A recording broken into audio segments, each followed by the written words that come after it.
Welcome to Reddit Stories Loop. Today's story is called The Suitcase We Should Have Never Opened.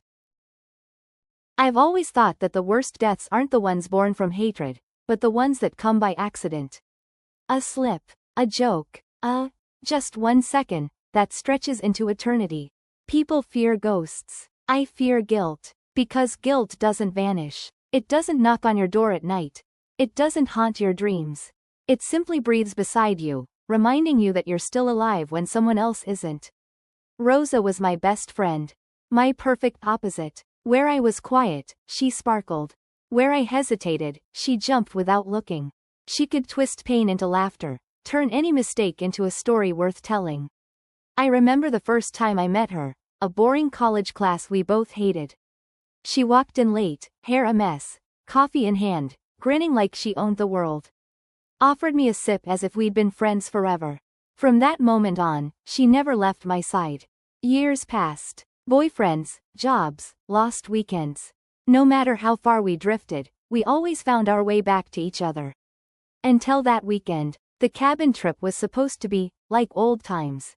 7 friends, too much booze, a fireplace, and a promise to forget the world for a few days. The cabin sat at the edge of a damp forest, surrounded by pine trees that smelled like ancient rain. Inside, the floorboards moaned and the walls seemed to swallow laughter. But we were happy, or at least we pretended to be. That night, Rosa was glowing. She'd been through a rough breakup and was desperate to feel seen again. She flirted with everyone, even Wade, my crush back then, though I knew it was just to tease me. When Bolin, the quiet one, joked about the size of her suitcase, Rosa smiled. Big enough to fit me inside, she said, laughing.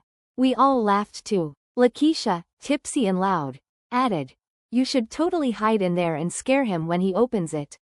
And that's how it began.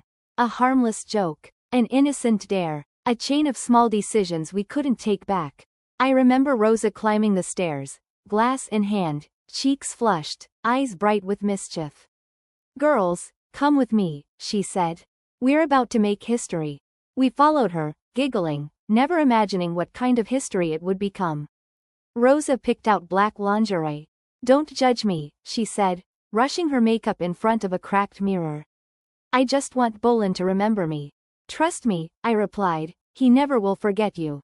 She climbed into the suitcase clumsily, still laughing. My hair's stuck. "Help." Lakeisha fixed it while I held the zipper. "Close it after I count to 3, she said. "Promise you won't leave me in here for more than a minute." And I promised. God, I promised. The zipper sounded louder than it should have, a metallic click that cut the air in half. She laughed from inside, tapping lightly. "Hurry, I can't breathe in here." It was all part of the game.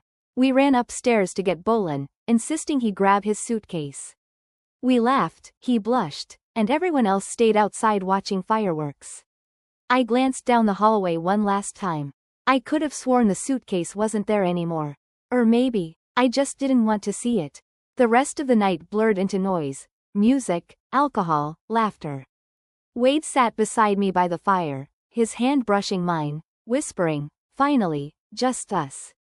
I shouldn't have smiled, not while Rosa, but I didn't think of her. I didn't think at all. Morning came with burnt coffee and cold air. Rosa didn't show up for breakfast. "She's probably with Bolin," Lakeisha joked. But Bolin shook his head, frowning. With me? I slept alone. That's when we noticed it. Her clothes folded neatly by the closet, as if someone had taken them out in a hurry. The laughter died. Lakeisha stood first. I followed halfway down the stairs, but I couldn't go any farther. Wade stopped me. "Don't go down there," he said softly. "You don't need to see it." But I could already hear it. The screams. The sobs. The slow, horrible sound of a zipper being pulled open. Rosa didn't die quickly. The police report said it took hours. Hours of hitting, clawing, breathing air that got thinner with every gasp, while we laughed upstairs. They called it an accident. A tragedy with no one to blame. But I know the truth. I was the one who closed the suitcase. Years went by. Everyone moved on. No one mentioned Rosa again.